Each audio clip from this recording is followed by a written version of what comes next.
Bismillahirrahmanirrahim. Elhamdülillahi Rabbil alemin.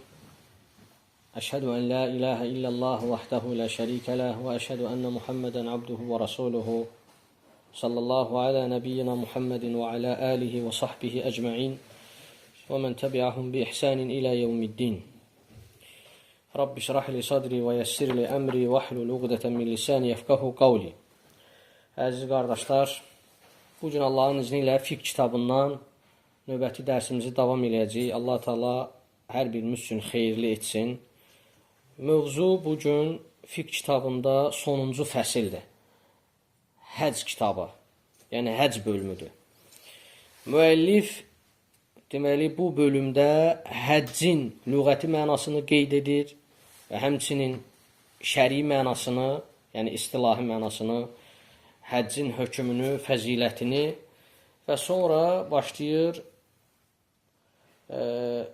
həcc neçə dəfə olmalıdır və həcci nə vaxt etmək lazımdır. Sonra digər gəlir artıq həccə dair məsələlər, şərtləri falan, ərkanları. Deməli, ilk olaraq müəllif həccin lüğəti mənasını qeyd edərək buyurur ki, deməli, həcc sözünün lüğəti mənası qəsd deməkdir, hədəf, qəsd.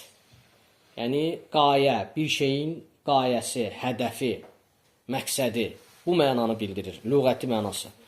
Amma şəri mənasına gəldikdə isə müəllif buyurur ki, müəyyən bir vaxtda Allah Teala'ya ibadət etmək üçün ayinləri, yəni ibadət ayinlərini yerinə yetirməklə Məkkəyə niyyətlənib, hədəflənib getmək.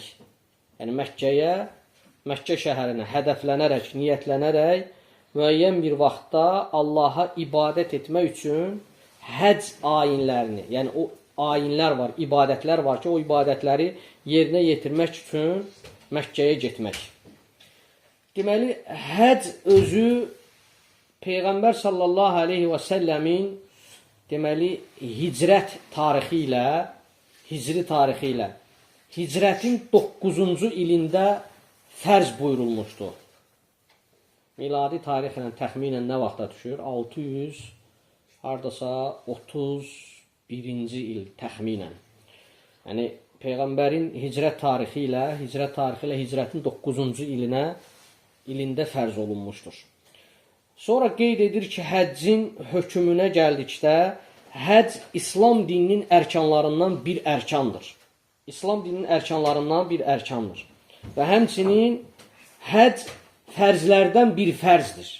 Allah Teala'nın təyin etdiyi fərz ibadətlərindən bir fərz ibadətdir və İslam dinində zəruri olaraq yerinə yetirilməsi vacib olan, bilinən bir ibadətdir. Və inkar olunması da insanı İslamdan çıxardan səbəbdir. Əgər insan həccin vacibliyini inkar edərsə, artıq o İslamdan dönmüş, çıxmış hesab olunur. Sonra müəllif deməli Ali-İmran surəsinin ayəsini gətirir. Bu ayədə Allah Teala buyurur ki: "Velillahi alan-nasi hiccul beyti men istata'a ilayhi sabila ve men kafara fe innallaha ganiyyun anil alamin." Deməli bu ayədə Allah Teala buyurur ki, onun yoluna gücü çatan hər bir kəsin Kəbə evini həcc etməsi Allahın insanlar üzərində olan bir haqqıdır. Və kim bunu inkar edərsə, artıq Allahın aləmlərə heç bir ehtiyacı yoxdur. Sonra müəllif həccin fəziləti barəsində burada buyurur ki, həccin fəziləti barəsində bir çox Peyğəmbər sallallahu aleyhi və səlləmdən hədislər varid olmuşdur və hansı ki, həccin ən fəzilətli əməllərdən olması barəsində, eyni zamanda həccin deməli, günahların kəffarəsi üçün olması barədə, eləcə də həccin savabının cənnət olması barəsində, həccin cihad olması barəsində bu kimi hədislər varid olmuşdur. Və onlardan bir qismini müəllif aşağıda qeyd edir və onlardan birincisini buyurur ki, Əbu Hüreyrənin rəvayət etdiyi hədisdə Rasulullah sallallahu aleyhi və səlləmdən hansı əməl əfsəldir deyə soruşulmuşdur. Əbu Hüreyrə buyurur ki, Rasulullahdan soruşuldu ki, əyyul əməli əfdalu? Yəni, hansı əməllər içərisində ən üstündür, ən fəzilətlidir? Peyğəmbər sallallahu aleyhi və səlləm buyurdu ki, İmanun billahi və rasulihi. Allaha və onun rəsuluna iman gətirmək. Qilə thummə məzə? Sonra deyildi ki, sonra hansı əməl, başqa hansı? Qalə əl-cihadu fi səbilillah. Peyğəmbər sallallahu aleyhi və səlləm buyurdu ki, Allah yolunda cihad etmək. Qilə thummə məzə? Sonra yenə Peyğəmbərdən soruşuldu ki, sonra hansı əməl, başqa nə? Və Peyğəmbər sallallahu aleyhi və səlləm buyurdu ki, qalə həccun məbrur. Yəni, qəbul olunmuş həcdir. Yəni, o həcc ki, qəbul olunan həcdir. Bu hədisi İmam Buxari və İmam Muslim rəvayət etmişdir. Allah hər ikisinə rəhmət eləsin. Sonra müəllif növbəti ikinci deməli, həccin fəziləti barəsində olan hədisi gətirir və həmin hədisi də Əbu Hüreyrə rəvayət edir. Buyurur ki, qalə səmi'tu Rasulallahi sallallahu aleyhi və səlləmə yəqul. Mən Allah Rəsulundan belə deyərkən eşitdim. Mən həccə fələm yərfud və ləm yəfsuq rəcəə kəyəvmi vələdəthu ummuhu. Baxın, diqqət edin. Əbu Hüreyrə deyir ki, mən Rasulullahın belə dediyini eşitdim. Kim həcc etdikdə, həcc ziyarətini, ibadətini etdikdə, ziyarət əsnasında fələm yərfud, bu kəlmənin mənası odur ki, yəni qadını ilə yaxınlıq etmədikdə və ləm yəfsuq və heç bir günah əməllər etmədikdə rəcəə kəyəvmi vələdəthu ummuhu. Deməli, o zaman anası onu dünyaya gətirdiyi kimi, yəni günahsız, pak halda geri dönər, evinə qayıdar. Yəni kim həcc ziyarətini etdikdə, həcc əsnasında, həmin ibadət əsnasında, yəni yoldaşı ilə yaxınlıq etmədiyi təqdirdə və günah əməllər etmədiyi təqdirdə anasından doğduğu gün kimi, yəni pak halda, günahsız halda evinə geri qayıtmış olar. Bu hədisi də İmam Buxari və İmam Muslim rəvayət etmişdir. Allah hər ikisinə rəhmət eləsin. Və sonra müəllif üçüncü həccin fəziləti barəsində olan hədisi gətirir. Yenə bu hədisi də Əbu Hüreyrə rəvayət etmişdir. Allah ondan razı olsun. Buyurur ki, Rasulullah sallallahu aleyhi və səlləm belə buyurmuşdur. Əl-umratu iləl-umrati kəffəratun limə beynəhumə. Bir ümrə ziyarəti digər ümrə ziyarətinə qədər olan o arasındakı hansı ki o vaxt, o müddət, yəni onu hər iki ümrənin, yəni bir ümrədən digər ümrəyə qədər o arada olan o vaxt insanın kiçik günahları üçün kəffarədir. Bağışlanması üçün, silinməsi üçün kəffarədir. Və həccin ardında Allah Rəsulu buyurur ki, qəbul olunmuş həccin mükafatı yalnız cənnətdir. Yəni, qəbul olunan həcc qarşılığı ancaq cənnətdir. Və bu da həccin fəziləti barəsində varid olmuş hədisdir. Və bu hədisi də həmçinin İmam Buxari və İmam Muslim rəvayət etmişdir. Allah onlara rəhmət etsin. Sonra müəllif dördüncü hədisi gətirir. Həccin fəzilətli olması barədə. Və bu hədis isə Ayşə radiyallahu anhədən varid olmuşdur. Möminlərin anası Ayşə radiyallahu anhə buyurur ki, Qultu ya Rasulallah, nərə əl-cihadə əfdaləl əməl. Ayşə radiyallahu anhə deyir ki, Allah ondan razı olsun. Ey Allahın Rəsulu, biz cihadı ən üstün, ən fəzilətli, əfsəl əməl olaraq görürük. Əfələ nücahidu, o zaman elə isə biz cihadda iştirak edə bilərikmi? Yəni biz də cihad edə bilərikmi? Fəqalələ, Peyğəmbər sallallahu aleyhi və səlləm buyurdu ki, xeyr, ləkinnə əfdaləl cihadi həccun məbrur. Lakin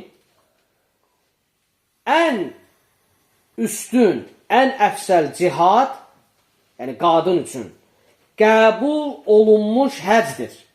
Fikir verin, yəni qadınlar üçün, yəni döyüşə getmək, döyüşdə iştirak etmək buyurulmamışdır. icazə verilməmişdir.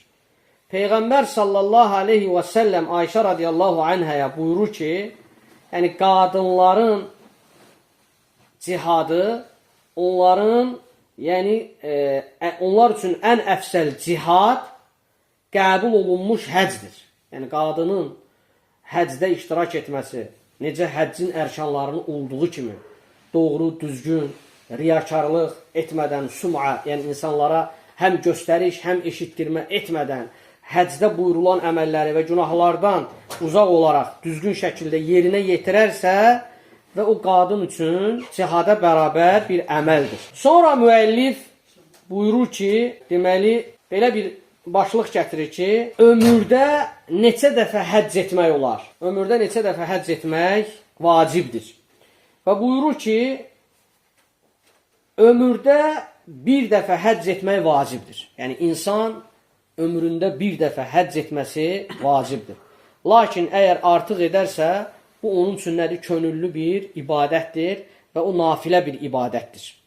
Deməli, bu barədə Əbu Hureyranın rəvayət etdiyi hədisi gətirir. Əbu Hureyra deyir ki, Allah ondan razı olsun. Xatabənə Rasulullah sallallahu aleyhi və səlləmə fəqalə. Deyir ki, bir gün Allah Rəsulu bizə belə bir xitab etdi. Danışdı. Ya eyyuhənnəs, qad faradallahu aleykum əl-həccə fəhuccu. Deyir ki, Allah Rəsulu bizə dedi ki, ey insanlar, artıq Allah sizə həcc etməyi fərz etmişdir. Həcc etməyi, həcc ibadətini, ziyarətini etməyi sizə fərz etmişdir. Elə isə siz də həcc edin. Fəqalə rəculun, əkullə amin ya Rasulallah. Bir kişi qalxır, deyir ki, ya Rasulallah, yəni ilin, yəni hər il, əkullə amin ya Rasulallah, yəni bir kişi belə deyir ki, ya Rasulallah, hər ilmi, yəni həcc olunması lazımdır. Fəsəkətə həttə qaləhə thələthən. Fəqalə Rasulullah sallallahu aleyhi və səlləm. Ləv qultu nəam ləvəcəbət və ləmə istata'tum. Deyir ki, hədisdə Peyğəmbər sallallahu aleyhi və səlləm o kişinin sözünə qarşılıq olaraq sakit durur. Heç bir söz demir. Və hətta o kişi 3 dəfə təkrarlayır sözünü.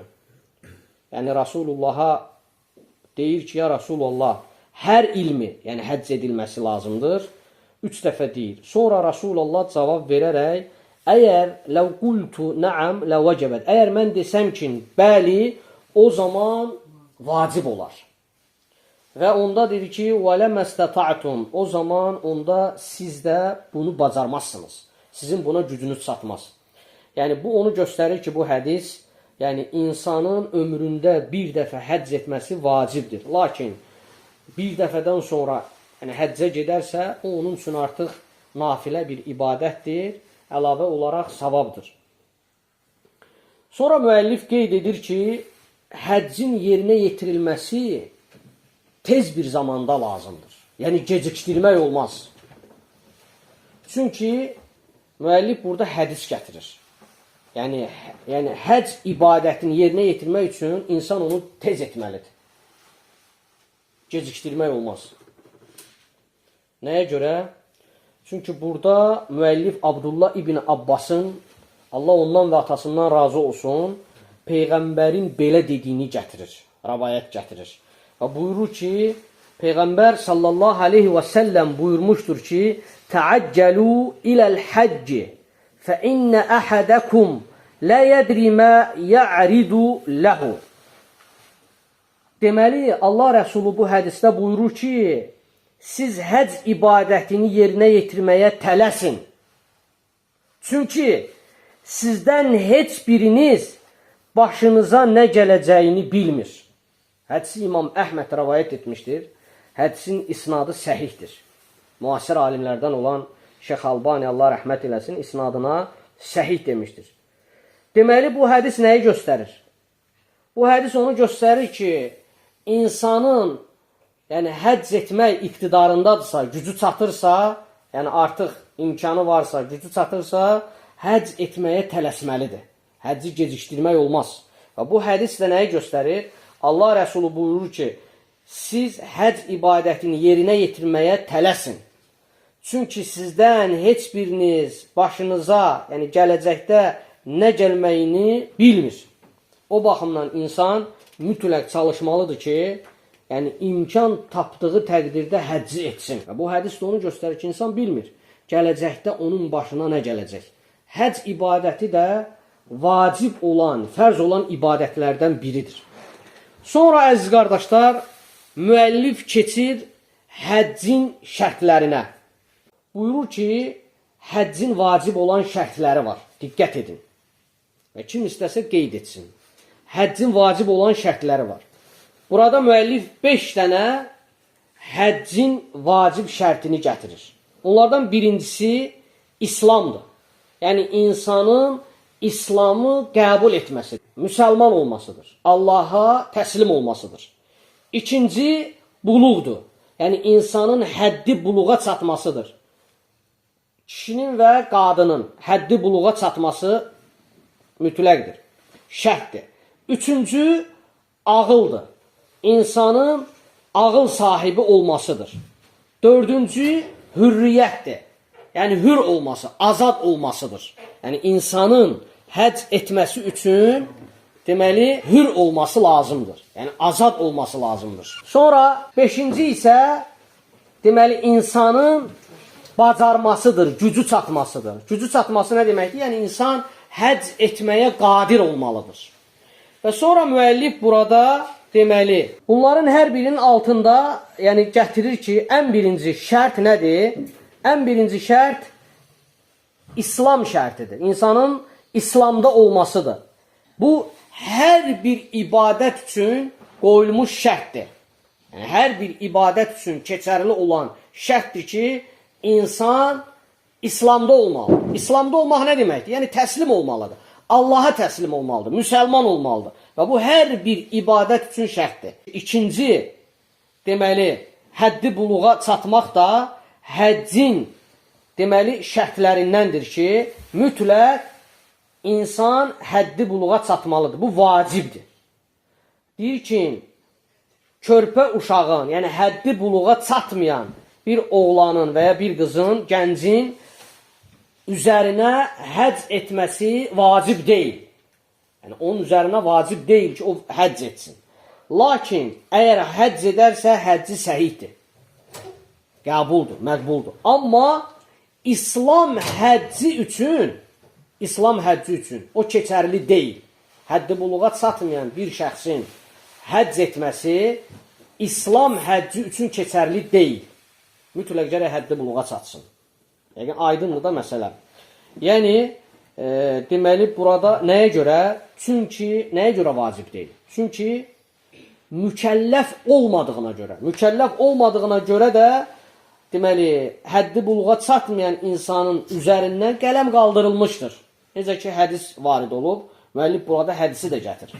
Yəni onun vacib olmamasına dəlil nədir? Çünki həddi buluğa çatmayan üzərində mükəlləflik yoxdur. Yəni o görəv yoxdur. İslamın ayinlərini, rükunlarını yerinə yetirmək üçün. Nə üçün? Çünki onun üzərindən qələm qaldırılmışdır. Hədisdə də Peyğəmbər sallallahu aleyhi və səlləm buyurmuşdur ki, Rufi'al qələmu an thəlâfətin əs-sabi həttə yəbluq və ya başqa ləfsdə gəlir əs-sabi və ya əs-sağir həttə yəhtəlimə. Yəni, 3 nəfərdən qələm qaldırılmışdır. Uşaq, sabi uşaqdır. Yəni, həddi buluğa çatmayan yaşında olan bir uşaqdır. Hətta həddi buluğa çatmayana qədər, yəni həddi buluğa çatdıqda artıq onun üzərinə vacib olur. Burada müəllif Abdullah ibn Abbasın rəvayətini gətirir. Peyğəmbər sallallahu aleyhi və səlləmin yanına bir qadın, bir qəbilədən gəlirlər və qadın bir sabi yəni uşağı Peyğəmbərə ərz edir, təqdim edir, göstərir, qaldırır və deyir ki, Əlihədə həccün, Peyğəmbərə göstərəndə, təqdim edəndə deyir ki, bunun üçün həcc varmı, olarmı, yəni keçərlidirmi? Peyğəmbər s.ə.v deyir ki, qalə nəəm və ləki əcrun. Deyir ki, bəli, lakin onun əcri, mükafatı sənin üçündür. Deməli, orada o uşağın üzərinə həccin vacib olmamasıdır. Lakin uşağın etdiyi həcc o əməl savabı valideyn üçündür. Peyğəmbər sallallahu aleyhi və səlləm orada vurğuluyur ki, qadın ondan soruşanda ki, bunun üçün, o uşağı təqdim göstərəndə ki, bunun üçün həcc varmı? Əlihədə həccün. Rasulullah da buyurur ki, bəli və lakin onun əcri, savabı, mükafatı sənin üçündür. Yəni, həddi buluğa çatmayan uşağın etdiyi ibadət burada həcc qeyd olunur. Ümumi olaraq alimlər də qeyd edir ki, ibadətin savabı, əcri valideyn üçündür. Bu hədisi İmam Muslim rəvayət etmişdir. Allah ona rəhmət etsin. Üçüncü, ağıl olması şərtdir. Çünki bu, buyurur ki, müəllif, ağıl şəri mükəlləfiyyətin təməlidir, əslidir. Diqqət edin bu cümləyə. Yəni, ağlın olması, şəri mükəlləfiyyətin, şəriətdə buyurulan, yəni əməllərin əslidir, təməlidir, əslini əhatə edir. Və bu baxımdan da, deməli, ağlın olması şərtdir, vacibdir və mütləq keçərlidir. Yəni, mütləq insan ağlı yerində olmalıdır.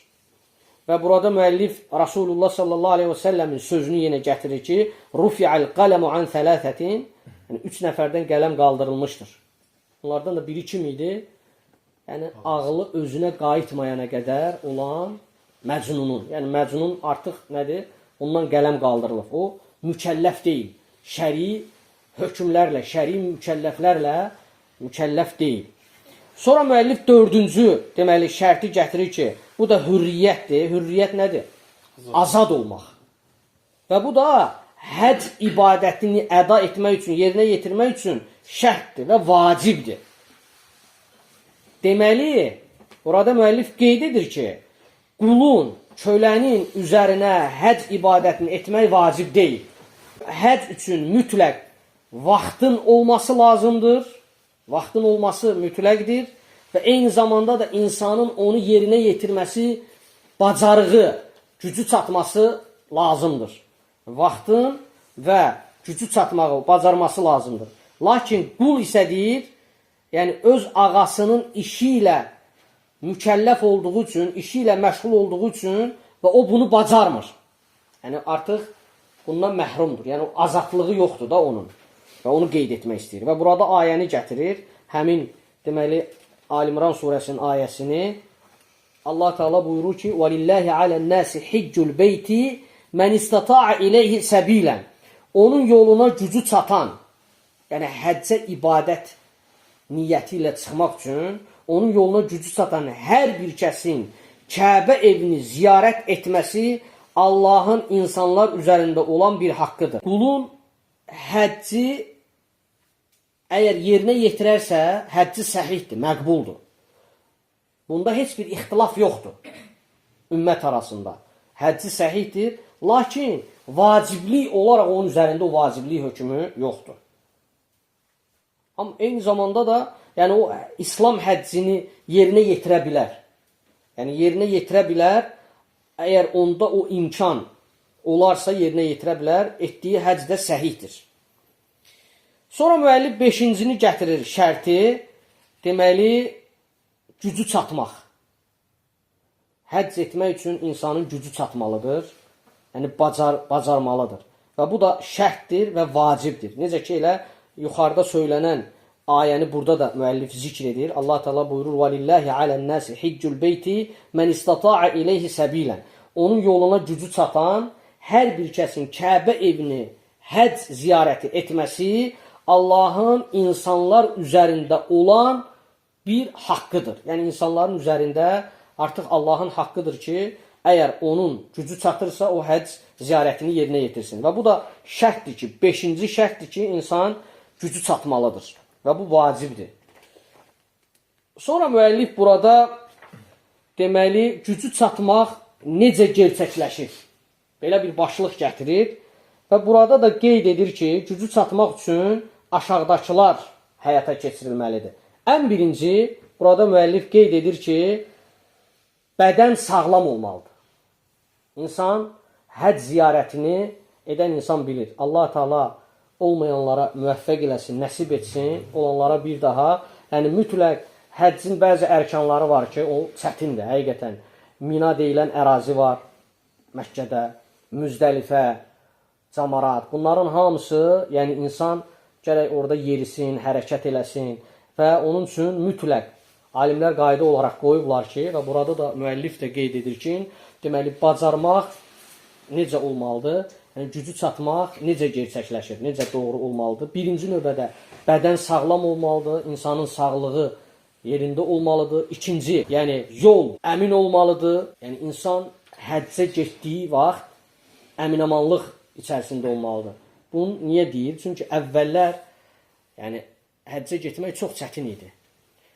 İndi rahatdır. Əvvəllər insanlar həccə gedəndə deməli, yolda yol kəsənlər var idi. Və insanların yollarını kəsirdilər, onlara maneçilik törədirdilər. O baxımdan, deməli, mütləq həccə getmək üçün alimlər bunu qeyd ediblər ki, insan yolda gedəndə, yəni əminamanlıq olmalıdır da, getdiyi vaxtı. Sonra müəllif qeyd edir ki, deməli, gücü çatmaq necə həyata keçirilməsi dedikdə, həmçinin birinci, bədənin sağlam olması, ikinci, yolda əminamanlıq olmalıdır, yol rahat şəkildə olmalıdır. Üçüncü, insanın deməli, artıq imkana sahib olmalıdır. Yəni, kasıb insan həccə gedə bilməz. Burada misal üçün müəllif qeyd edir ki, yəni insanın imkanı artıq olmalıdır. Çünki gedəndə o özü ilə azuqə aparmağa, yəni burada məsələ yəni odur ki, insanın gücü olmalıdır, malı, mülkü olmalıdır ki, gedəndə özü ilə azuqə aparsın o vaxtı.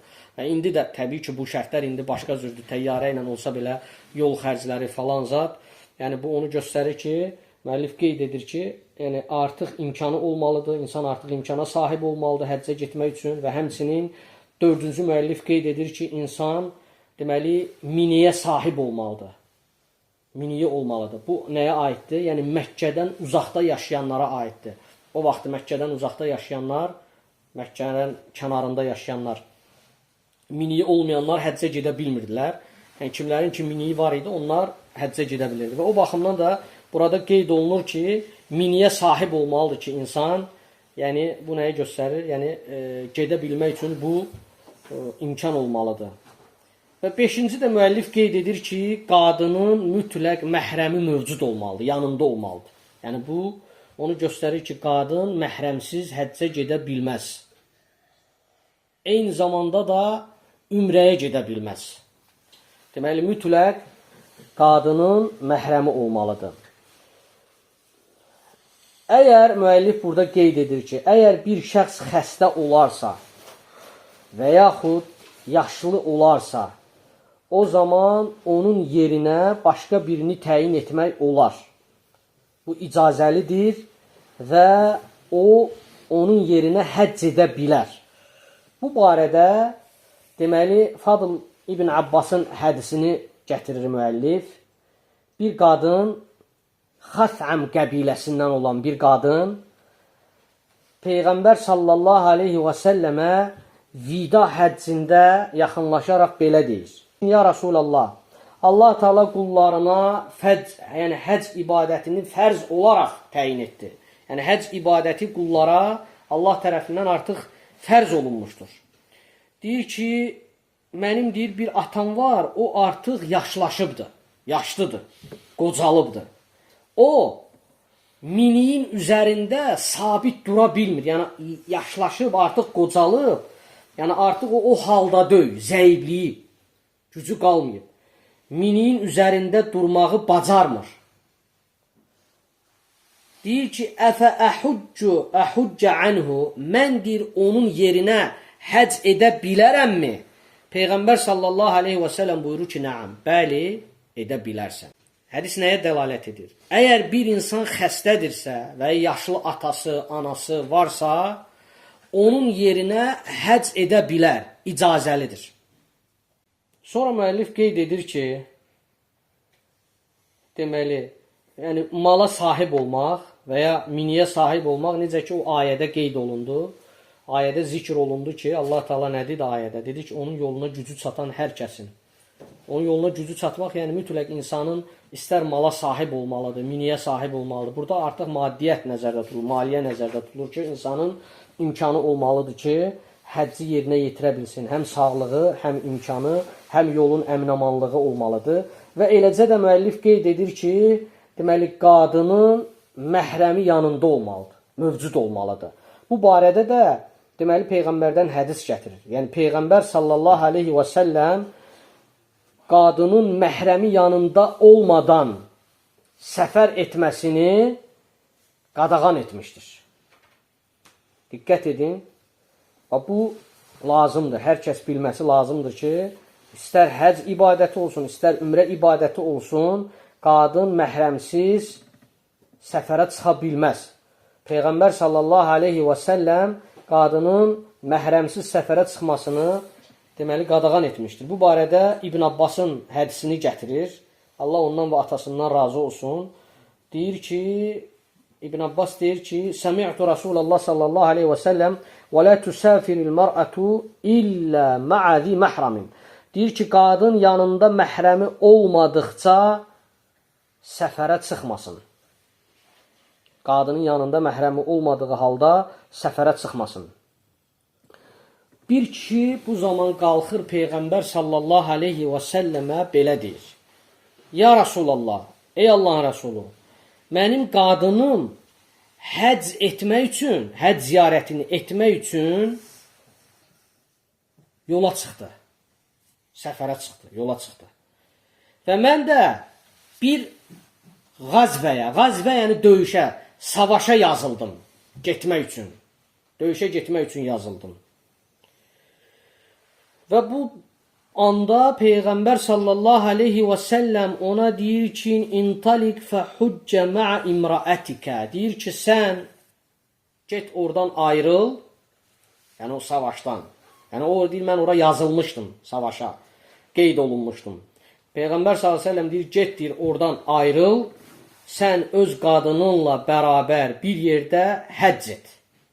Hədisi İmam Buxari və İmam Muslim rəvayət etmişdir. Allah hər ikisinə rəhmət eləsin. Bu hədis nəyi göstərir? Bu hədis deməli qadının yanında məhrəminin olması mütləqdir ki, Peyğəmbər sallallahu aleyhi ve sellem onu savaşdan ayırır, mütləq deyir, get qadınınla bir yerdə həcc et. Çünki qadının yanında məhrəmi olması vacibdir. Və ibadət də, həcc ibadəti də vacibdir, fardul ayndir. Hər kəsə vacib. Lakin cihad nədir?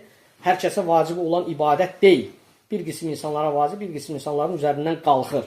Və o baxımdan deməli həcc ibadəti əfsəl olduğuna görə Peyğəmbər sallallahu aleyhi və səlləm o şəxsə, o kişiyə deyir ki, ayrıl oradan, get öz qadınınla bərabər həcc ziyarətini yerinə yetir.